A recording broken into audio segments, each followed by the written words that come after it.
When I got back to the game, I was getting very upset and confused. I thought about the way the monster looked at me. The game couldn't have heard what I said. That's impossible. It had to be a random occurrence. But why did it happen precisely at the moment I insulted the monster? Nothing about this game made any sense. The new Godzilla monsters, the weird replacement monsters, out of place imagery like the Green Temple, quiz levels, and the red monster chases, it didn't seem to add up in any kind of meaningful way. If it was a prank, it wasn't funny in any way I could understand, and they clearly put far too much effort into it. If they were trying to make a genuine sequel to the new Godzilla monsters, then why did they add everything else? Maybe it was some kind of art experiment? Some group project made by a bunch of really talented and crazy people, and they lost the cartridge somehow? Or maybe they intended for some random person to find it. It was all just fruitless guessing, and as far as I could tell, there was only one way to figure out what the deal with this game was: to play it through the end. Maybe, just maybe, there would be something in the credits, an explanation by the creator to why they made this. Or it could be something much more cryptic and strange. Maybe even something horrifying.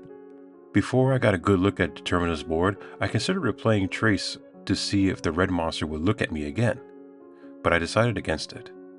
I wanted to keep moving forward. I was also somewhat worried that backtracking might cause the game to become even more strange. The Dementia board music sounded a lot like Saturn's music, except it was slowed down, and it played with a piano sound instrument. Like most of these new map themes, it had a dangerous, suspenseful feeling. While listening to the music, I looked at Dementia's board. There was 4 boss monsters this time: Space Godzilla, Manda, Gigan, and Baragon. I was surprised that there were 2 new Toho monsters this time, but the best surprise was still to come. I started the quiz level. Here are the list of results of the same format of the last one. Quiz 2. Can you swim? I answered yes. It was a happy reaction. Do you like fish? I also said yes, and it was a sick reaction. Can penguins fly? I answered no, obviously, and it was a sad reaction. Can I spin in all directions? There was no certification into what face meant by it, so I just guessed. So I answered no, and it was surprised. Do I breathe oxygen? I said yes. It made a weird face number 8. Does it taste good when you bite a woman? I don't know who came up with this question, but I really hope they're getting mental help. I answered no, and it looked annoyed. Is it night where you are? I said yes. It made a weird face number 6. Do you like cats? I also said yes. It was confused. Is water wet? I answered yes, and it was angry. Have you ever broken a bone? I answered no, and it was happy about it. Do you like your job? I answered yes, and it seemed hurt. Would you like a new monster? I answered yes, and it made a weird face number 11. I wasn't entirely sure at the time what face meant by new monster, but I couldn't resist answering yes, just to see what would happen. The results was mind-blowing. The game took me back to the board, and I had a new player monster in the form of Anguirus. Ever since I was a kid, I always wanted to play Anguirus, since he was my second favorite Godzilla monster, and plus I never liked Mothra all that much. I moved my new Anguirus piece over to the level right next to it, eager to test out the new monster. Before I get into the level description, I'll talk about Anguirus a bit. Using the up and down buttons, you could choose whether Anguirus stood up in bipedal stance or crawled on all 4s. It wasn't a huge difference, but being able to stand it was helpful in boss fights, and crawling sometimes helped dodge obstacles and attacks. He could punch and kick like Godzilla, but no tail whip. Instead, he had something far more interesting: the ability to curl up into a spiked ball of death and roll around. You could still take damage, but it was lessened. It was a good way to clear out a stage enemy. but unfortunately doing this also drains the power bar. But the spike ball wasn't his only special ability. When you press start, he would fire a beam of energy from his mouth. It resembled Titanosaurus' sonar attack. And if it was a hack, it may have been inspired by a roaring attack from Atari's Godzilla fighting game. Also of note is that when playing Agaris, the level meter gets glitched up.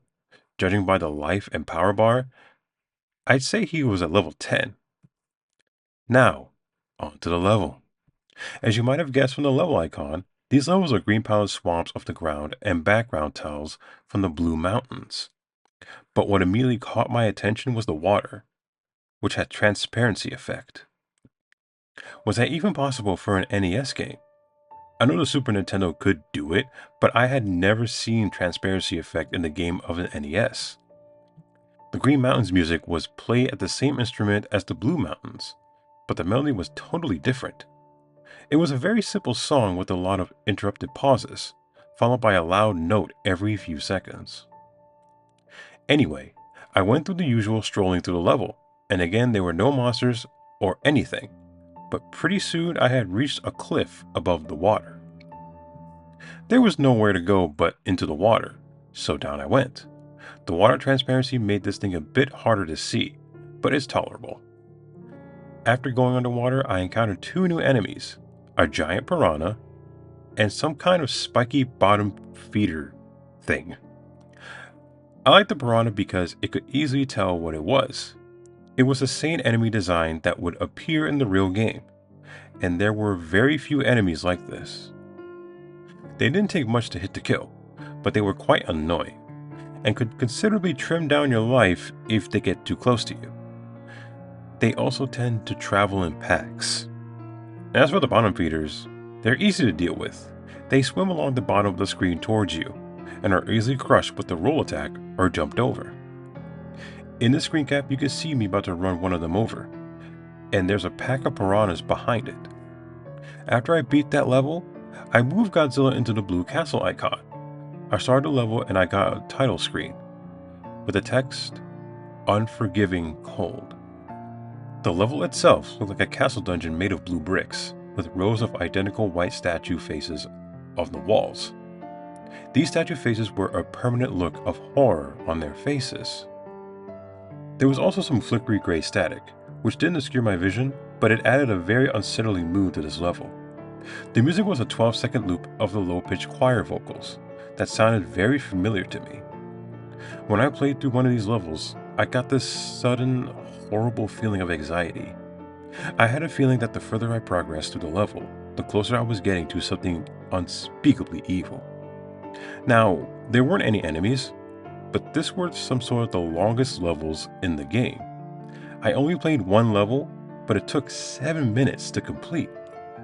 I didn't want to admit it to myself at the time, but I realized something playing in the Blue Castle level. This game has the power to make the player feel certain things. I don't mean in the sense that you get irritated playing a crappy game or get unnerved by something scary in the game. What I mean is that certain events in this game can instantly make you start feeling something. I know that sounds completely insane. I don't blame you for not believing me, but I wouldn't believe any of this either if I didn't play the game myself. But there is something very, very wrong with this game, and I still don't know how to explain it. So then it was time to fight Bergeron's replacement. Although Bergeron was originally the smallest monster in the game, his replacement was the largest. It was so tall in fact that the ground was noticeably lower, and the non-Bergeron's head still barely avoided collision with the bar on top of the screen.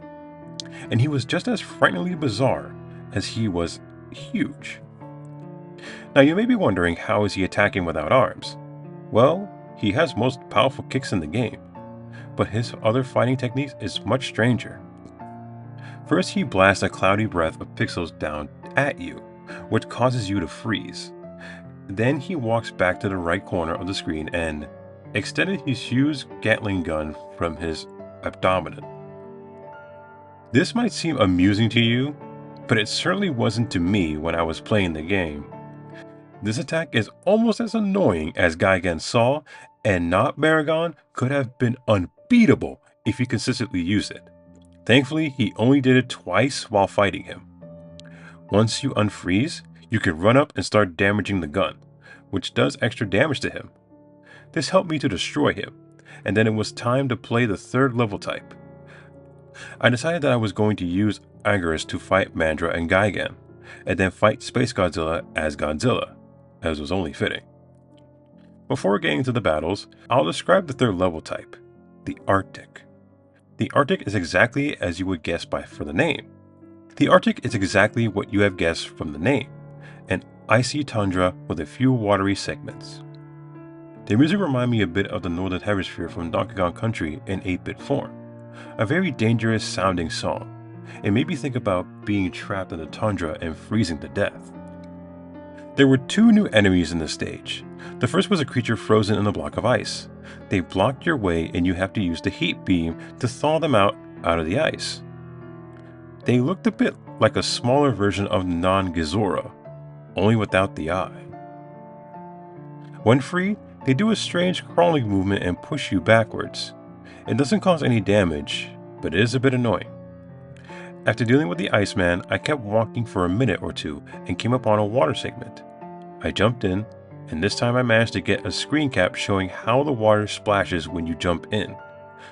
I don't know how they programmed that, but it's pretty impressive. Another interesting thing is how the screen changes focus when you go underwater.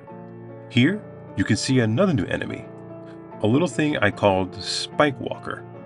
They walk towards you and explode randomly, or instantly if you attack them, sending spikes in any direction. The spikes don't do much damage, but they do get me dangerously close to falling into a pit a few times. Oh, speaking of pits, down in the water the game has a platform element, bottomless pits. There weren't any in these in the original game, since it was strictly an action game, but the pits were a neat addition. After getting back on land, I encountered a very unexpected mini-boss, Maguma, the walrus kaiju. I know this game had some obscure monsters to begin with, but wow, I'm not complaining. It's a pretty cool cameo for an unappreciated kaiju. Maguma's fighting tactics were very simple. It had a freezing beam, and he could charge into you. Not very challenging, but certainly more entertaining than the magical mini-boss in the original game. One very interesting thing about Maguma is that he doesn't die when you defeat him. He turns tail and retreats. This was the first time I have ever seen an enemy monster change directions, let alone retreat. I tried to chase after him, but he disappeared after I got into the water. Poor bastard. I'll talk about the Mandara fight next. I forgot to mention before, but the music they played during the new monster fight is reused from the themes actually in the game. So far, the themes have been Titanosaurus, Gizora's music, Biolinit, Hedorah's music, Orga, Baragon or Magura's music, Manda, Varan's music, Space Godzilla, Mechagodzilla's music. As for the fight, Manda was a fairly crafty opponent. When it realized one tactic was ineffective, it would immediately change to a different one. Manda used quite a few tricks, like spitting fire, biting, and most irritating of all, constricting. It doesn't mercilessly drain your life down like Gigan's cutter, but it was by far Manda's strongest attack. One last thing to note that I find pretty cool was that Antigron showed up during the fight to help me out. Manda crushed it with ease, but it was still cool. After I slayed Manda, I played through the Arctic levels for health power-ups and then it was on the Gigan's replacement. When the fight started, I was very confused because there was nothing there. I thought this was going to be like the Titanosaurus fight in Pathos, but just about the time I would have been going back to the map, a piranha appeared on screen. But it wasn't there for long. As soon as it appeared, the speaker emits to an ear-splitting screech, and Not Gigan flew in and ripped the poor fish into pieces. Well, that was one way to get the player on their toes. That abrupt entrance scared the hell out of me and got my adrenaline rushing, which in retrospect was a good thing because Not Gigan was one of the fastest, most unrelatable opponents in the game. Not Gigan was tough, but my new skills with Anguirus helped me even the score. This was still an incredibly intense fight. Not Gigan's attacks consisted of some kind of blood laser that he spawned from his mouth, and a downward slash. I was expecting some hellish variant of the buzzsaw attack, but thankfully, there didn't seem to be one. The howling attack was invaluable in defeating him. I would have taken more screen cap of the fight, but I really had to concentrate. After that, there was just one monster left to take down, Space Godzilla. As mentioned earlier, I used Godzilla for this fight. Space Godzilla's fighting technique was rather frustrating, but admittedly was a very clever idea. Space Godzilla would use his energy to create two flying crystals, which would reach the ground and become crystal spires. These spires not only block you from reaching Space Godzilla, but it also allows him to consistently recharge to full energy and blast you with a deadly fully charged Corona beam until you broke the spire. Space Godzilla would eventually drain his own spires of energy until they shattered, but if you wait for that to happen, you probably lose a lot of life. Heat beams actually seem to re-energize the spires, so you had to use physical attacks. When you finally got close enough to hit Space Godzilla, he was no pushover. When I punched him, he hit me back just as hard. Space Godzilla does everything in his power to knock you back to the left corner of the screen, so he could create more spires. By the time this was over, I only had about 5 life bars left. But it didn't matter, because I didn't need to fight anymore. I needed to run. Here we go again. I decided right then and there I really wanted to see the end of this game. As terrifying as these levels could sometimes be, I had to beat them to get through. I decided that no matter what happens, no matter what the game showed me, I was going to get to the end. And I also made sure not to say any damn word while playing the chase levels from here on. For this chase, I tried Anguirus, since his roll attack allowed me to move faster than Godzilla or Mothra. The chase started off like the first two, except there was a river of blood below the ground. I was beginning to get the hang of it, and the extra speed from the roll helped me get through the edge of the red monster, especially since I didn't have to worry about the power limits, and could keep rolling endlessly. Like the previous levels in the water, the ground inevitably reached to a stop, so I rolled off into the blood. To my surprise, the Hellbeast didn't follow after me. It just stopped at the edge of the ground and grimaced. I guess it can't swim, I thought to myself. So I went under blood and continued moving. There wasn't anything around, but I knew something was up. The chase wasn't going to end that easily, could it? Surely something else had to show up. And sure enough, I heard a bellowing roar, sounding slightly different. And the monster was following me after a new aquatic body. I had no idea it was a shapeshifter. After it reappeared, the chase started to get into a difficulty I had expected. Being submerged slowed me down, putting me and the beast at about the same speed. The only thing that could keep me alive was fast thinking and reflexes. I encountered some bottomless pits in which mines float above from. I assumed that if you hit one, it would damage you and knock you back. Considering how fast a red monster swims, hitting the mines would be instant death. So I went through a great effort to avoid them. But that wasn't all I had to be wary of.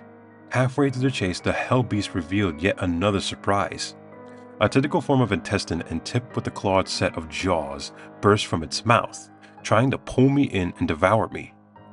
I only barely avoid both the tentacle and the mines, but I could tell the beast was getting desperate because the chase was nearly over.